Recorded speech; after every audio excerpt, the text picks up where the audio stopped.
Hello and welcome everyone to the second part of A Slippery Slope, or in other words, the last part that gives us a little bit of exposition before we dive straight into more angsty territory. Again, the ships are Semishira Kawagata, Osasuna Komuaka, SakuAtsuAranKita, and BokuAkaKuroKen. BokuAkaKuroKen will be a lot in this part. And now I hope you are excited, and let's go. It's gonna get angsty.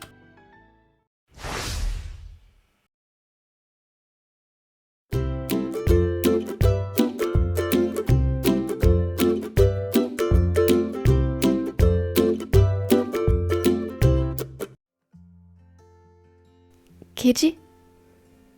Keiji! Through the fog of his sleep-heavy mind, Bokuta's voice made itself known. He felt a slight nudge in his side, and from somewhere to his left, Koda's chuckle echoed through the room. With a groan, he weakly shoved the ace away and tried to turn around again. However, now that he was obviously awake, he was apparently fair game.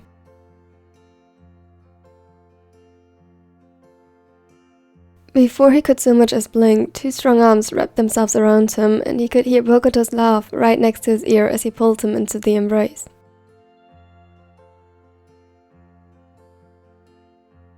Ko, so early. His complaint was weak as he melted into the embrace and was ready to give in to the temptation of sleep once more.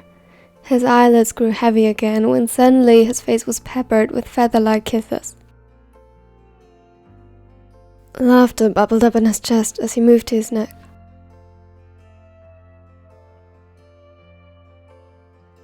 Oh, it tickles!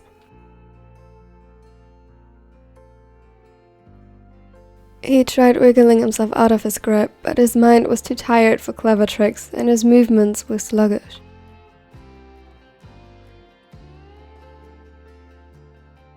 Their play was interrupted rather harshly when his face suddenly collided with a pillow, or rather, it was smashed into him.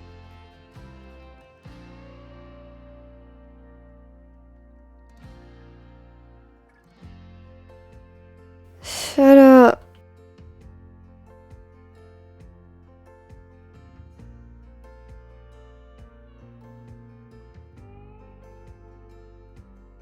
Emma's voice was rough with sleep, but charged with the fury of someone staying up past 3 a.m. and running on energy drinks.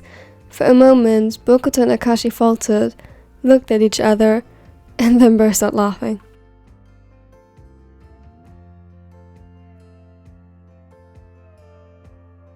He... Akashi tried in vain to shush them, his stomach starting to hurt from trying to contain his own laughter, until finally he sealed the lips together, effectively stopping the laughing. Aren't you two adorable? I hate to interrupt you, but you're going to be late, Ko.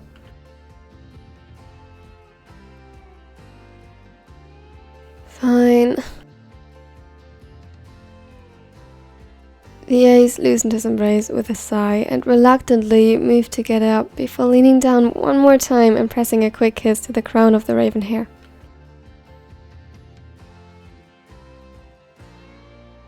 Have fun on your trip.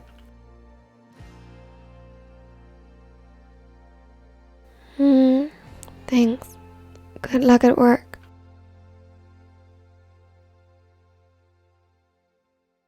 He yawned and let himself sink deeper into the pillow again. Aw, Keiji, you're so cute.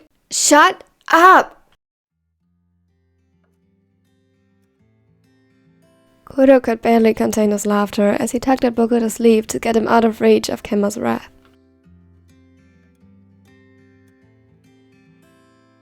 Come on, Bo. Let's get breakfast started. Their voices slowly drifted into the background. He could hear the water running as Bokuta stepped into the shower, Kuro's heavy steps on the stairs, and Kemma's disgruntled groaning as he hid further into a mess of pillows and blankets by his own creation.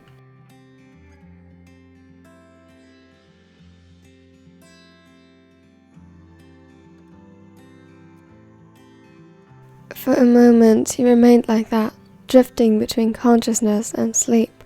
Slowly, his mind woke up, despite every attempt to lull it back to sleep, if only for a couple more minutes.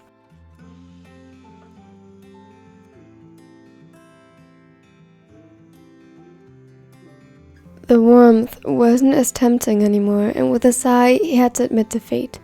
Sleep wouldn't find him anymore this morning. Great.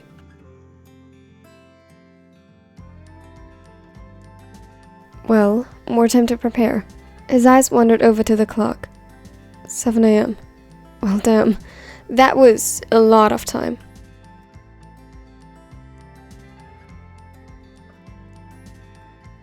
He let his eyes wander through the room in a last attempt to drag time. His gaze fell upon Kemma beside him.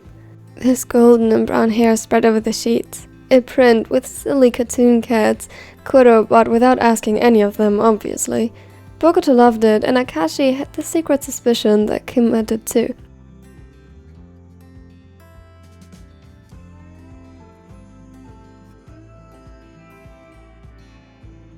It was all so ridiculous, yet perfect. His video game boyfriend lay for once deeply asleep beside him, surrounded by the goofy cartoon cats he was drooling on.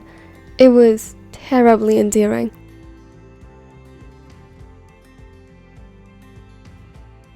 He probably could have spent a huge chunk of time just basking in this moment, when suddenly the sound of the door clicking shut drew his attention. Although he didn't plan on getting up this early, it only occurred to him now that this was his only chance to say goodbye before the trip. He quietly got up and sneaked out of the room. Bokuto would be gone already, but with a bit of luck, Kuro was still there. He smiled as he saw him standing at the kitchen island preparing bentos. Good morning. Surprise flashed over his face and his head snapped up. His expression softened as he saw the smaller lean against the doorframe, in his shirt nonetheless. Shouldn't you still be asleep? You know, resting before doing sport the whole day?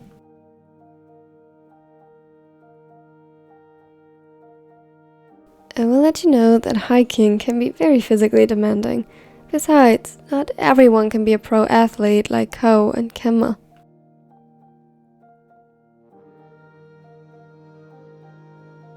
Kenma? Esports? Kuro laughed. He quickly rushed around the corner, balancing a plate with various types of food and a bowl, and a pair of chopsticks.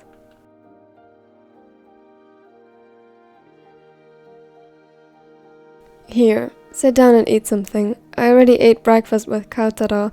Saved you this for later, but since you're already here now.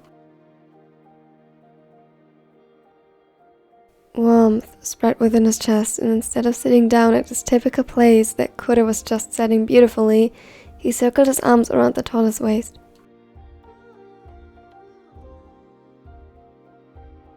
Thank you. A small chuckle resonated in Kuro's chest, and he turned around to reciprocate the hug. Akashi could feel the gentle touch of lips against his forehead. It's just breakfast. I do that almost every day. Akashi shook his head slightly against his chest.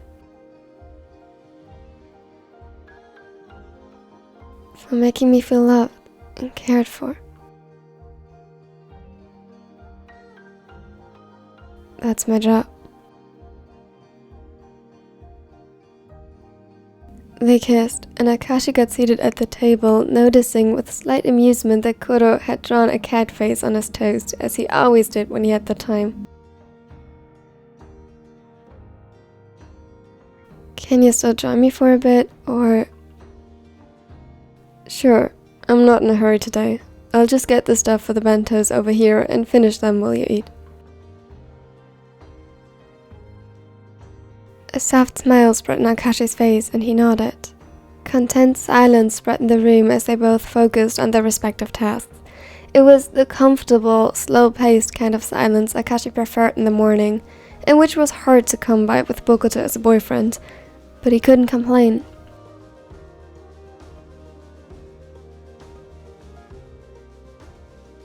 Although the ace had unholy amounts of energy, it was this kind of infectious energy that got him out of bed on difficult days. Everyone seemed a little bit more energized around Bokuto, except Kimma, that is. He hated Bokuto's morning surprise cuddles with a passion unchallenged.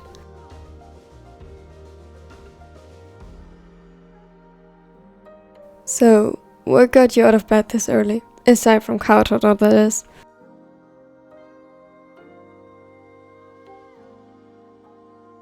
I wanted to say goodbye before the trip. I realized that I wouldn't get to if I didn't catch you before work. Aren't you sweet? Says the one who did an entire breakfast and is currently packing bentos. I never said that I wasn't. That is, unless you disagree. Never. He got up to quickly wash his dishes before Kuro was done with the bentos and could offer his help.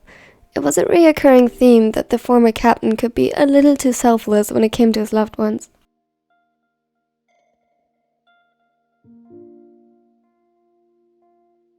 Akashi didn't even want to know how badly he'd spoil their kids if they ever decided on adopting some. He almost dropped the plate as he caught himself. His face burning bright red as the realization settled in. The thought had found its way into his mind so naturally. He wasn't quite sure how or...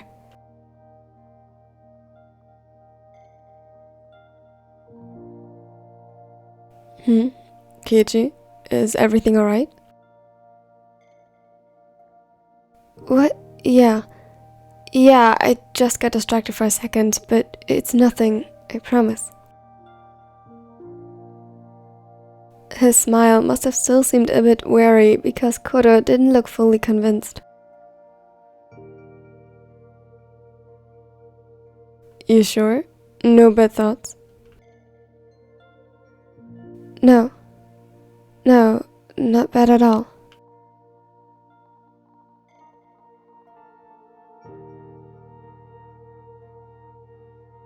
When the time came to leave, Kuro had already headed off to work about an hour ago. He sneaked up into their bedroom again and despite Kimma's quiet protest, wished him goodbye as well. At the door, he quickly tucked his backpack over his shoulder, noticing some additional weight that hadn't been there before. A quick glance proved his suspicions correct as he saw one of the bentos Kuro had prepared lay on top of his things.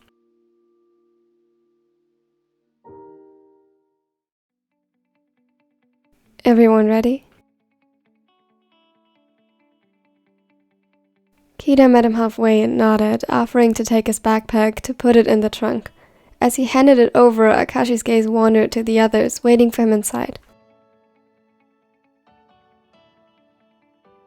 Suna sat in the passenger seat, looking somewhere between tired and uninterested, but Semi greeted him cheerfully from the backseat.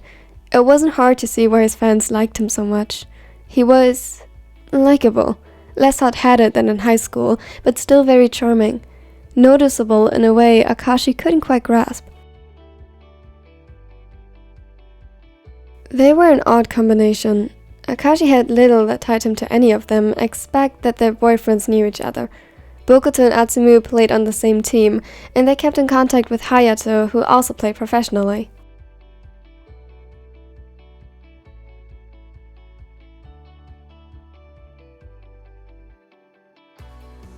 Apparently, both teams had the same favorite bar to go to after matches. When the idea of a trip to get to know each other better came up, originally Suga wanted to tag along as well, and Akashi had been glad to have at least one, a little more than just familiar person to enjoy the trip with. But at last, the flu had run over Suga's school and him with it.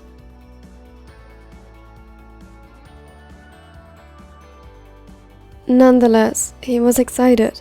Kita's reputation from high school was always something he was curious about, and the few times they had met since had not done that curiosity justice. Furthermore, he wanted to get along with his boyfriend's friends, so here goes nothing.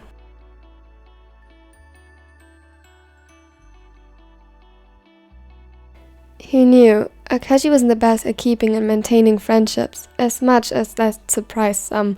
At his workplace, his attempts had been futile so far, so maybe this would be a good opportunity to expand his friend circle beyond Suga.